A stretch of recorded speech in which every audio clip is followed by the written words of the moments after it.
sector down in Springfield. And then last but not least, we had financing issues and the modeling and all those things that we planned for up front, all those things that we proved out in the econometric studies. There were additional hidden costs that came as a result of us moving along that path that we didn't anticipate and weren't baked into the model.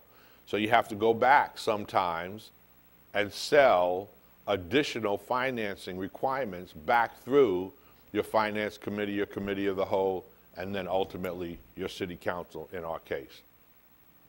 So when I look at the cost recovery plans that we initially put in place, yeah, we had to prove that if it wasn't good business for the city of Aurora, it wouldn't be good business for a partner.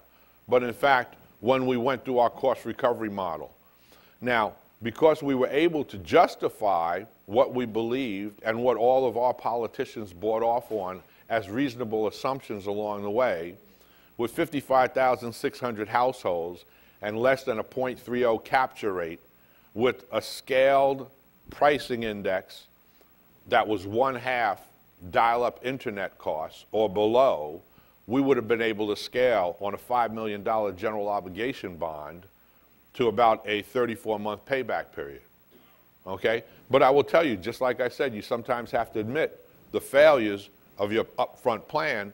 Well, we additionally had to go back and ask for $83,000 plus a $5,600 per month IRU, or indivisible right of usage, on 2 strands of fiber along our major tollway to get us to a level 3 internet global access POP for IP transit. We hadn't planned to have to do that. So there are a lot of other little things that happen along the way, but you have to admit that you hadn't predicted it in the model and then look at the impact later down the line. The other thing we did was, in the end, all these wireless connections are going to hit the ground, and if your business partner hasn't successfully given you the opportunity to scale that bandwidth, you might start off at multiple DS3s or multiple cable connections geographically dispersed. If you have an INET or a municipal network already in place, some municipalities own their power grid and they have fiber optics buried.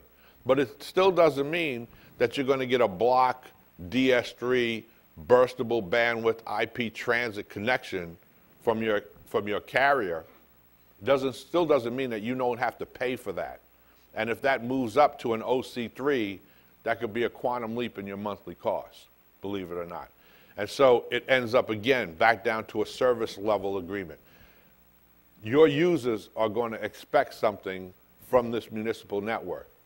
And if you haven't properly figured out how much bandwidth you're going to need at full scale and full deployment, then all you're going to do is create a bottleneck with a lot of users getting mad. Where do they complain? City Hall in our case, and we had to try to avoid that. So in that case, we looked at how do we return that investment based on projected growth for the application side of the government business. And we used that to show that in cases where we wanted to scale from a current 10 meg connection, 10 megabit per second connection, when we wanted to scale that to 100 meg, the cost went up 3.5 times. If we wanted to scale to a gigabit Ethernet connection in 17 locations, the cost went through the roof.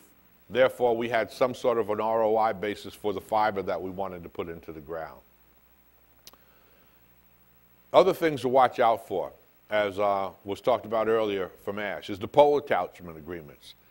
And particularly, not necessarily how much does it cost to hang an antenna on a pole, because it had previously started out with minimal costs, $3 per month per pole. That's reasonable.